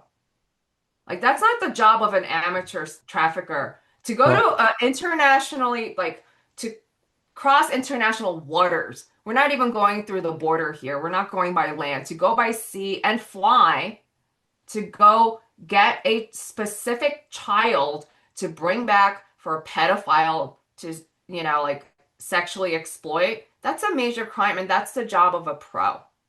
Now, I also feel like maybe she didn't do it, but some of these names that are in the files, maybe they were doing it.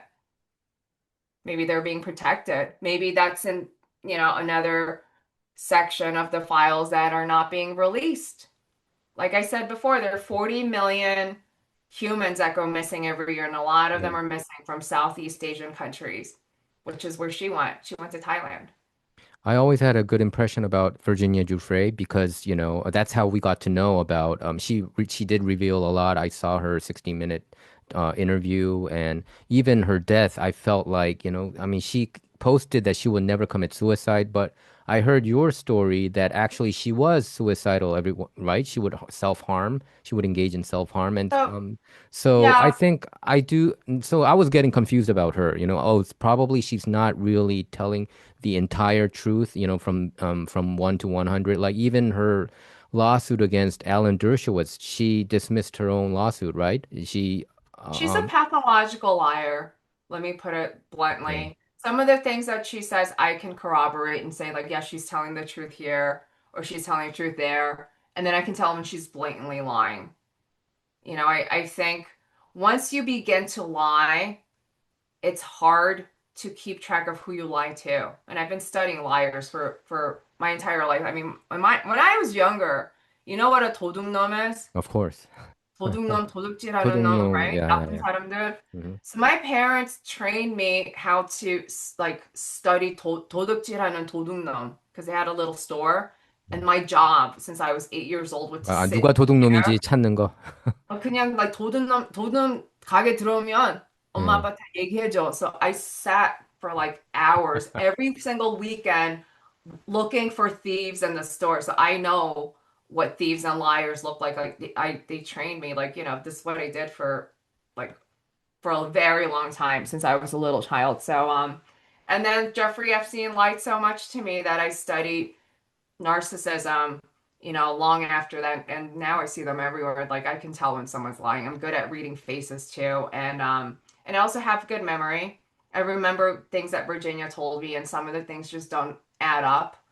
I'm not saying that she wasn't victimized, but her story is not perfect, and there are a lot of flaws in her story. If she's gonna make up things about me, what else does she make up? And But just the fact that she admits to going to like, but this is something that I don't think she's lying about, that she admitted going to Thailand to that's child the, sex yeah. traffic and then no one gave her anything backlash for that is ridiculous. And it's because she talks about Rina, the only Asian Epstein victim that she could think of, or a girl that was around that she could think of. She used me to sugarcoat her story in the very beginning to paint this like perfect victim story of herself. And then after that, she goes to Thailand, and then she trashes all the sex workers or the girls that are in brothels. They're probably like they were kidnapped, obviously, since they were like little children living in the hill tribe villages. But she doesn't know that. The way she describes them is so dehumanizing and racist. People don't realize how racist she was. Wow. Because of her, I got stalked and I got death threats Yeah. from like white supremacists because of Virginia for years. And she did that on purpose. Did you two have a, If people say like you sound angry and catty, no, I am very angry of because course, she I mean, took if she fabricated the whole thing, I mean, she's pretty much like accusing you of something heinous, and obviously that's the right response for you to she took have. time away not just from me but from my kids. Their mother was You're right. unwell. You're right. I wasn't there for my kids. They're traumatized from what they saw me go through. How dare she? Who does So, she think she is? so you would put even Virginia in that evil column in a way, Virginia, even though she might be a victim of Jeffrey Epstein, but you know who she is. You did spend some time with her. Probably you two didn't get along back then, but you're saying that she's one of the evil ones there. what I'm saying is Virginia started as a victim. She eventually became a victimizer that became a professional child sex trafficker because she went to Thailand to, to engage in the job of a professional child sex trafficker. I don't think he just sent anyone to countries like Thailand to bring Uh-huh. back, Yeah. smuggle little child, Uh-huh. for a pedophile in America. Go all the way to foreign third world country. No, that's a professional child sex trafficker. She also assaulted me. But before She all of this, assaulted you? yeah, she assaulted me. The second lawsuit is for sexual assault. The adult Oh yeah, victims, yeah, yeah. You talked she about it. You're assaulted right. me. Yeah.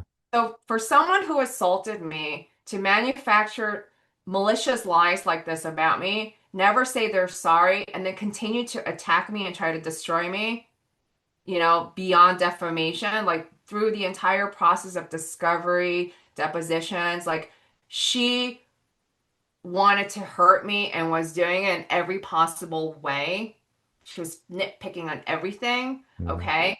Um, why would I speak nicely and Yeah, fondly of someone like I that? understand. You know, even if I feel, that she was wronged at some point, she didn't just do this to me, she did this to my kids. Hmm. She took time away from my life. Like I should have been working on healing instead Hmm. of dealing with her Hmm. false accusations. And in the end, she would have lost her case. No jury would have ever believed Yeah.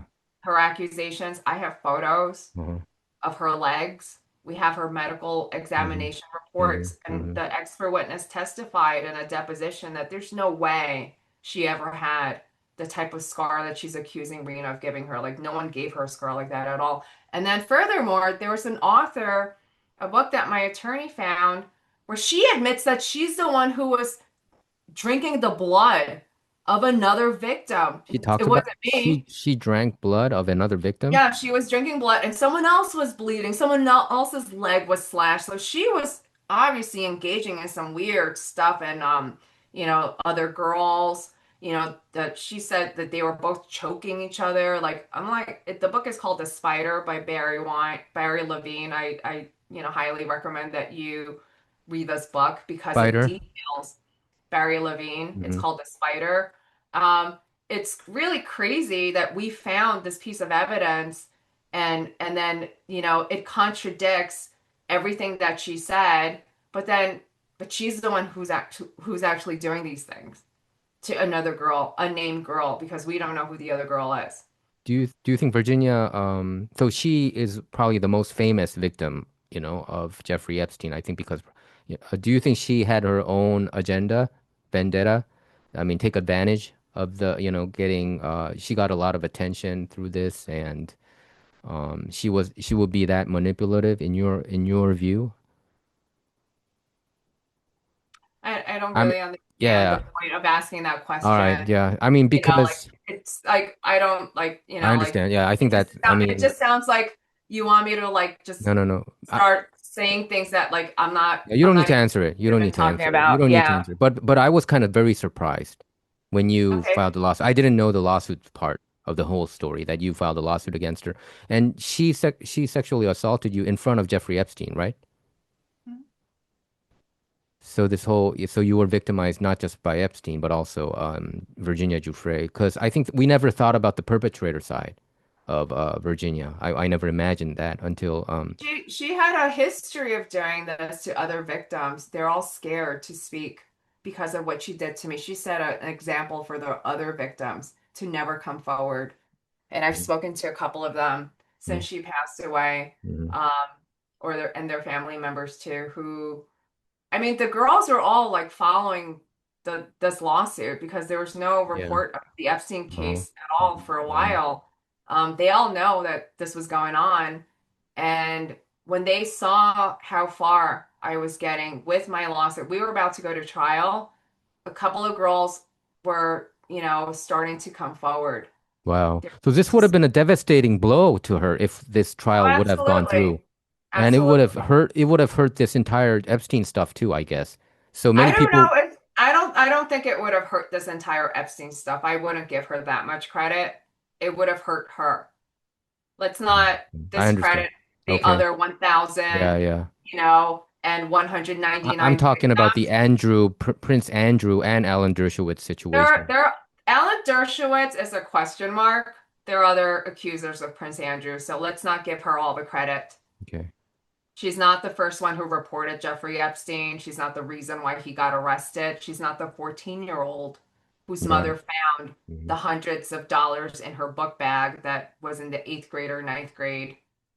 She only came into the picture later on when the case was moving forward, Okay. Got but it. not when he got arrested. Hmm. So I don't like, I think people need to stop giving her all the credit. Okay.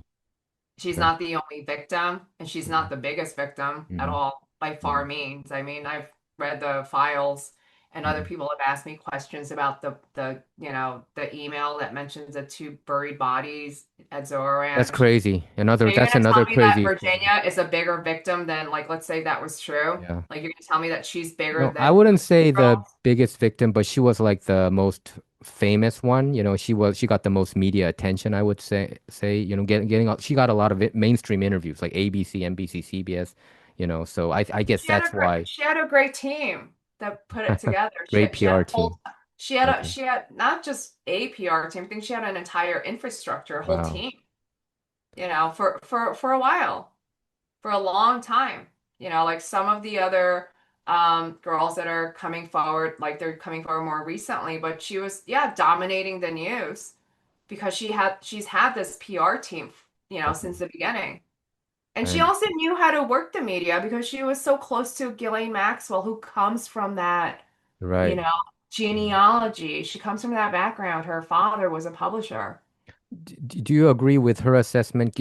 Virginia said that Ghislaine Maxwell is the more evil one compared to Jeffrey. Do you agree with that Yeah, statement? I would agree because Ghislaine's the one who groomed and trained Jeffrey Epstein to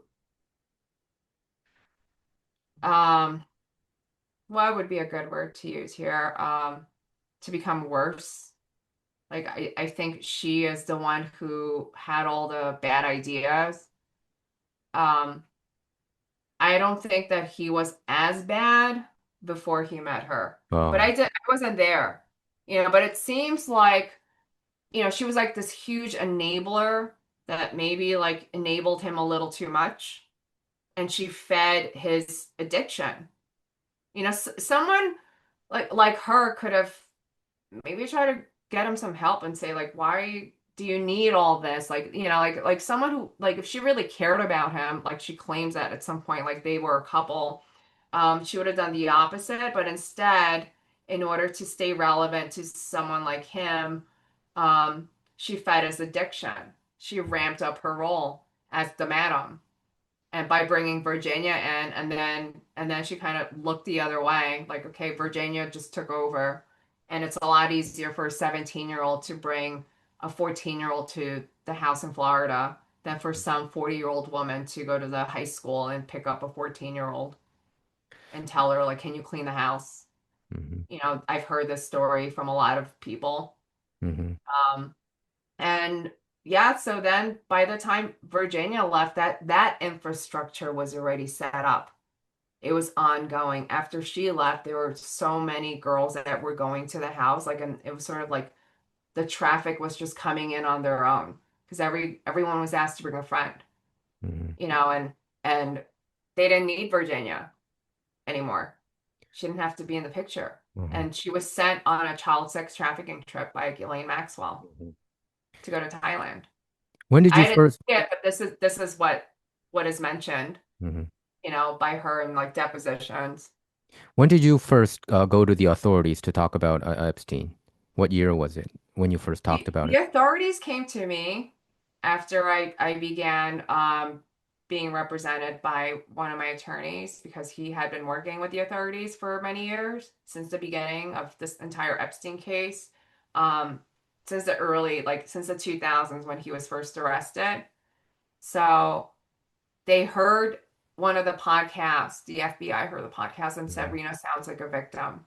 Because they've been interviewing victims for over a decade. They Yeah. know who the victims are. And they wanted to meet with me and speak to me and hear my testimony. So after that, I was placed on the government witness list to Mhm. testify against Ghislaine Maxwell at the trial. Mhm. That in itself was very, it was like a very intense time. I went through a lot, like mentally it was very hard, and to be isolated because I was asked not to speak to any of the other witnesses, Mhm. during the trial, post-trial, like this went on for a while. I was very isolated. I couldn't even talk about it. Most people didn't know. Yeah, you're right. Back then, Recently. nobody knew about it. You're right.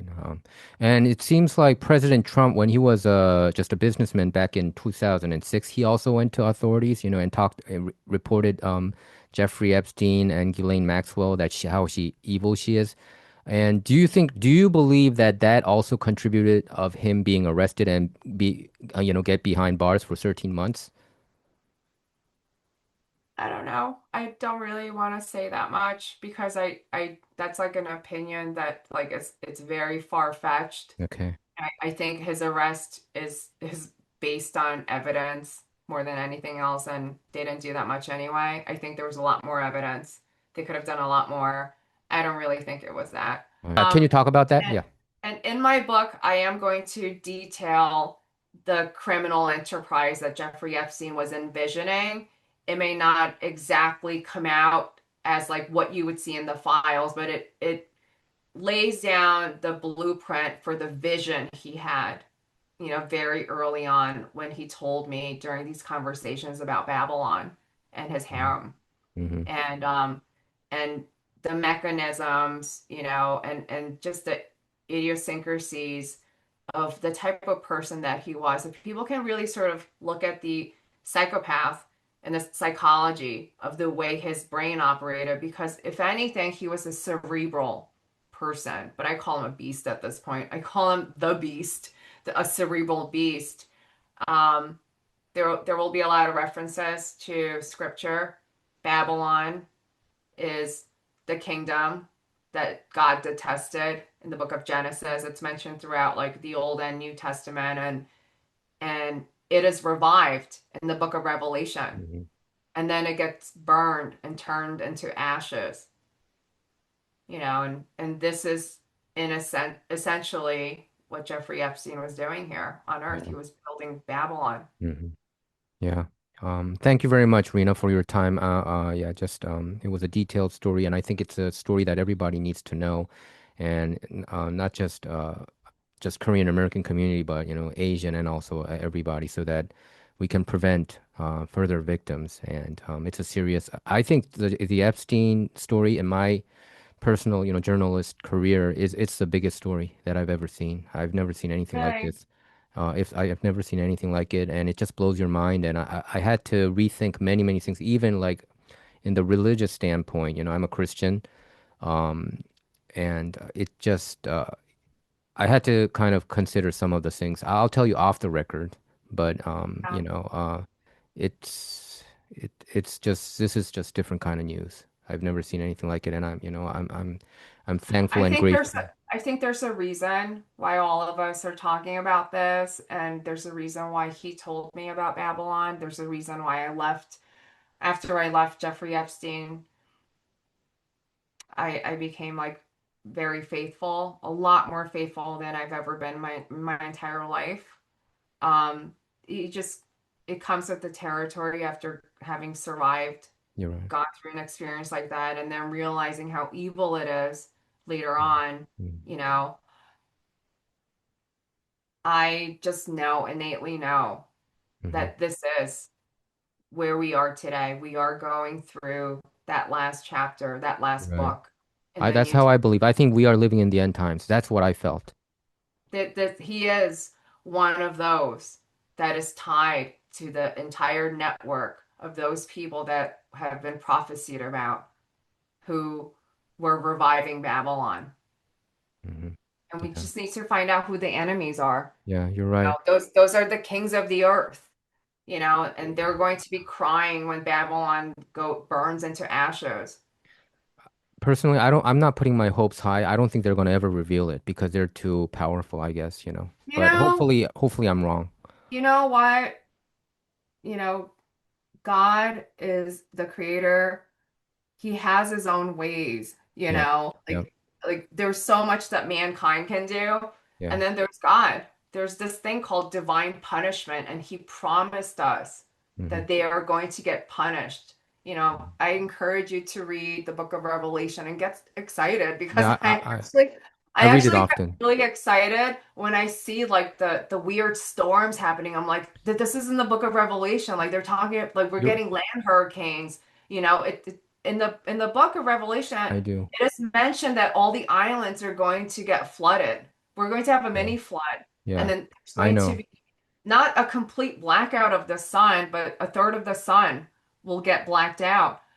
I can't wait, for this. I'm waiting for it. I am waiting. You and I are in sync. I read Revelation all the time, and I talk about that all the time with my close friends, and you and I are really in sync, and I feel like we are living in that stage. Anyway, it was an honor talking with you, Rena. I really wanted this to happen for a very long time, and it's very, very brave of you to tell your story. And I think you are now a strong mother. You're li living a very happy life, with your beautiful kids and husband. And I think God is rewarding you, ever since you went through all those painful time. I think now um, more happy time for you, you know. I'm one of his missionaries. I'm just one of the little people that he sent here to hmm spread the gospel. hmm I'm doing my part, hmm you know. 출연해 주셔서 감사합니다, 리나 씨. 네. 네. 감사합니다.